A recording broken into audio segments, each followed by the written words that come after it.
ঈদ তো তখনই সুন্দর ছিল যখন বুঝতাম না জীবনের মানে কি, যখন মনে করতাম দিনের অর্ধেক সময় না খেয়ে থাকলে 2 দিনে একটা রোজা হয়ে যায়। ঈদ তো তখনই সুন্দর ছিল যখন রোজা না রেখেও সবার আগে ইফতার টেবিলের সামনে হাজির হতাম আর সবার আগে ইফতারি খাওয়া শুরু করতাম। ঈদ তো তখনই সুন্দর ছিল যখন ঈদের নতুন জামা কাপড় কিনে দেওয়ার জন্য আব্বু আম্মুর কাছে কান্নাকাটি করতাম আর মনে করতাম কেউ ঈদের নতুন জামা কাপড় দেখে ফেললেই হয়তো ঈদ শেষ হয়ে যাবে। ঈদ তো তখনই সুন্দর ছিল যখন অন্য সবাই ঈদের জামা কাপড় দেখে ফেলার ভয় আলমারিতে অতি গোপনে লুকিয়ে রাখতাম।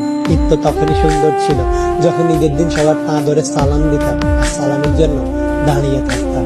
ঈদ তো তখনই সুন্দর ছিল যখন বড়দের দেখতাম তারা কত জায়গায় ঘুরতে যায়, তাদের কত টাকা, আর ভাবতাম কবে জানি বড় হব আর তাদের মতো করে এত সুন্দর করে ঈদ পালন করব।